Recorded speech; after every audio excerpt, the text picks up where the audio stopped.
Hey there, fellow book enthusiasts. Welcome back to the Fast and Furious Reader channel. Today, we're venturing into the enlightening realm of the 80-20 Principle by Richard Koch. This book is a game changer, unveiling the power of achieving more with less effort through the Pareto Principle. Get ready to discover how 20% of your efforts can yield 80% of your results as we dive deep into this transformative concept. So, without further ado, let's dive in. The 80-20 Principle, which was published in 1997, was named one of GQ's top 25 business books of the 20th century. It's about the 80-20 Principle, which says that 80% of results are generated by just 20% of effort. This phenomenon has huge implications for every area of life as it helps single out the most important factors in any situation. Before we start, please subscribe and click on the notification bell if you wish to continue receiving new book summaries on topics such as wealth, psychology, self-help, motivation, personal finances, and much more. You're welcome to share your book suggestions with us for summarization. Additionally, you can use this video as an audiobook during your commute to work. Wishing you a fantastic day. What's in it for me? Learn how to use your time in the most effective way possible. In today's hectically paced world, many of us have to tackle impossibly long to-do lists each day. We may arrive at work determined to finish the first task on the list quickly, only to find that 2 new tasks have appeared in the meantime. Similarly, companies find themselves inundated with complexity, trying to serve several markets with immense multitudes of different products, juggling all of them like a clown at a circus. In this chaotic environment, it is more important than ever to know what is truly essential. That's why it is crucial to understand the deceptively simple but immensely powerful 80-20 principle. This seemingly universal imbalance between effort and reward will help you use your time at work more efficiently. What's more, the principle is proven to help companies succeed by counterintuitive means, not by doing more, but by doing less. Finally, you can even apply the principle to your personal life to increase your happiness and satisfaction in your relationships with others. You simply need to adopt the right 80-20 mindset. In this video, we'll show you how. Usually, the largest share of the results, output, is produced by just a small part of the work, input. Have you ever looked back on a project you worked on and found that most of your work was done right before the final deadline? Perhaps in the few days when you were almost out of time, you achieved more than in all the previous weeks put together. In fact, similar imbalances between effort and reward can be observed in a variety of different settings. For example, many businesses have found that 20% of their product range actually accounts for 80% of their profits. Similarly, 20% of motorists cause 80% of accidents. Most motorists drive carefully, while a small minority is careless and causes the majority of accidents. This phenomenon is better known as the 80-20 principle. Roughly 80% of work results or output are produced by 20% of the work effort or input. Why is this ratio not more balanced? Because not every cause has the same impact on results. In fact, causes can be roughly divided into 2 categories: a minority that has a great impact on results and a majority that has only a small impact. This results in an 80-20 split. It should be noted, however, that the 80-20 principle is a simplification, and in reality, the ratio tends to differ. For example, it could be 70-30 or 99.90.01. Of course, the numbers may not always add up to 100 either. For example, a 1997 study demonstrated that of 300 movies, just 4, 1.3%, generated 80% of ticket sales. As you can see, manifestations of the 80-20 principle can be found in a variety of settings, and as you will find out, this is valuable knowledge. Thinking with the 80-20 principle doesn't come naturally to people because we expect balance and fairness. People tend to expect the world to be balanced, but in fact, balance is not the natural state of the world. Imbalance is.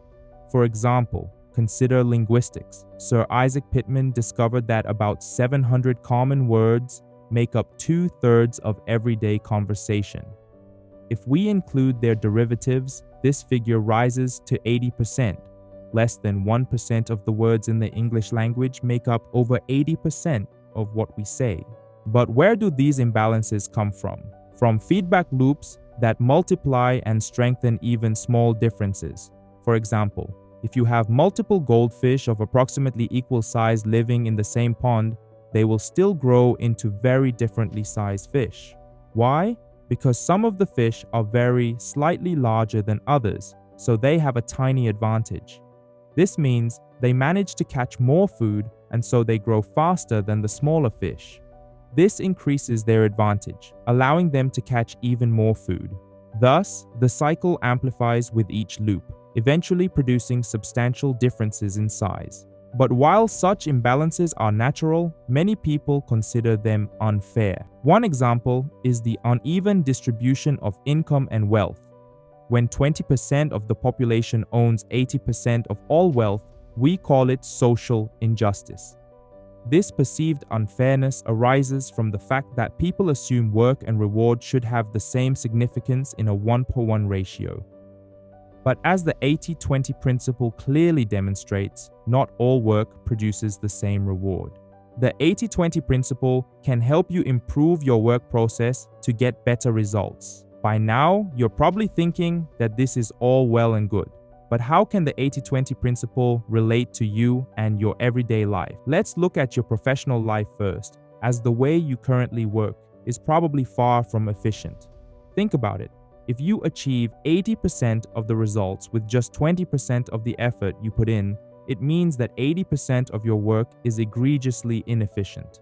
Just imagine, if you could cut out this wastefully spent time and replace it with the things you do during the efficient 20%, you would be multiplying your work results. For example, imagine if you could reproduce the last-minute efficiency you have as a project deadline approaches and sustain it for the entire length of the project. In fact, creative use of the 80-20 principle can help you increase your efficiency because you will redirect your efforts away from tasks that only have a small impact on your results. You could start by examining and analyzing your work processes to find out which parts of them are inefficient. You might find that, for example, in the first phases of a project, you waste time by overthinking and mulling over every possible mistake you could make. Realize this, and you can consciously try to stop yourself ruminating on possible failures, whatever the reasons are. By identifying them and rearranging your process to avoid them, you can greatly increase your efficiency. To increase profits in business, use the 80-20 principle.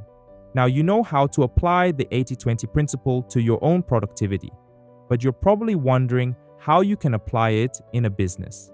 In fact, there are multiple ways you can do this, but perhaps the most important is optimizing the product range of your business. To do so, you must first analyze which of your product groups are generating the most profits. Simply rank all your products by profit and sales figures, and you will probably find that while the top products only account for 20% of sales, they generate 80% of the profit. For example, the author conducted a study at a company producing electronics and found that the top 3 products accounted for 19.9% of the total sales, but brought in a whopping 52.6% of total profits. Once you have identified the 80-20 split in your company, the second step is to leverage and amplify the potential of that profitable 20%. Prioritize these products and focus your resources on selling more of them. At the electronics company, the author encouraged management to raise the sales of their top products by telling salespeople that their only goal was to double the sales of those 3 products, ignoring everything else. Simplify and reduce complexity in your business to succeed. As everyone knows, big companies are often very complex. This means managers must be adept at managing complexity, and they often even enjoy the challenge and intellectual stimulation it provides. But is accepting or even inviting complexity really the best way to become a successful company? Most people believe that size and a broad product portfolio are advantageous for a company because the more products a company sells, the more profit it is supposed to generate. But in fact, internal complexity has huge hidden costs. A broad range of products requires, among other things, more complicated logistics, more training for salespeople, and a lot more administrative work than a narrow range. These factors increase the overall cost to the company, possibly even more money than the additional products bring in. On the other hand, simplifying your business reduces costs. If you narrow down and focus your product range, everyone in the company will be able to devote their full attention to the few products that are sold. This lets them understand the few important products in a more profound way than if they needed to juggle dozens of them. This, in turn, simplifies administrative work and also brings economies of scale, benefits gained from doing more of the same thing in areas like production and logistics. The power of these benefits is clear. For example, a study of 39 medium-sized companies found that the least complex ones were the most successful. They sold a narrower range of products to fewer customers and also had fewer suppliers, which resulted in higher profits. Clearly, by simplifying your business, you can reduce costs and thereby increase your profitability. You can apply the 80-20 principle to any aspect of your business, from negotiating to targeting marketing efforts. Now you know how you can apply the 80-20 principle to narrow your product range and increase profitability. But what about all the other areas of business? Luckily, the 80-20 principle is so versatile that you can use it in virtually any area or function of business to increase the likelihood of success. For example, negotiations are an important part of any business, whether it's with customers, suppliers, or partners. Typically, in a negotiation, the points to be discussed are often well prepared in advance, but there are far too many of them. An 80-20 analysis would probably reveal that only a few of the points actually really matter to your company, so you should focus on winning them rather than trying to argue for all points to go in your favor. Another example of putting the 80-20 principle to use is in targeting your marketing efforts. If some 20% of your customers generate 80% of your business, you should concentrate on identifying them and convincing these customers to keep buying. After you've identified the customers, ensure their loyalty by providing outrageously great customer service. Then, when you're developing new products or services, solely target this 20%. This will allow you to increase your market share while selling to these same customers. For example, consider Nicholas Barsan, one of the top real estate brokers in the United States, who earns over $1 million in personal commissions each year.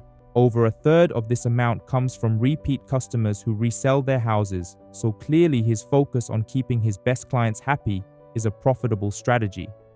It should be clear by now that the 80-20 principle has near universal applications in any business. Apply the 80-20 principle to your daily life by changing the way you think. As you saw in the business examples, the 80-20 principle is normally applied by analyzing which 20% of inputs generates 80% of outputs. But in your daily life, it is difficult to perform an analysis like this. This means you need something else: 80-20 thinking. Conventional thinking is linear and assumes that all causes and inputs are equally important. For example, as children, we are taught that all of our friends are equally valuable to us. In this scenario, 80-20 thinking would acknowledge the fact that actually not every relationship is as valuable. Some of our friends are more important than others, and the relationships we have with them are more meaningful. You could say that 20% of your friendships produce 80% of the value, meaning, for example, the feelings of joy and camaraderie that you get out of those relationships. The key difference between an 80-20 analysis and 80-20 thinking is that the analysis would require you to collect data and analyze it to find out who the most important 20% are, while in 80-20 thinking you merely estimate them. Here, The value of your relationships clearly can't really be measured in absolute numbers, but you can always ask yourself, of the people in my life, who are the most important to me? How much quality time do I spend with them each week? This kind of question will help you understand which are your most important relationships. 80-20 thinking would then recommend that you go for quality, not quantity, and focus on deepening that most valuable, meaningful 20% of relationships. This kind of 80-20 thinking can be applied to many areas of life without the need for solid data. Spend your time on the most important tasks instead of focusing on time management.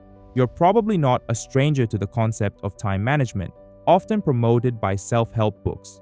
The basic idea is to help you achieve more in the time you have, and this technique is proven to work.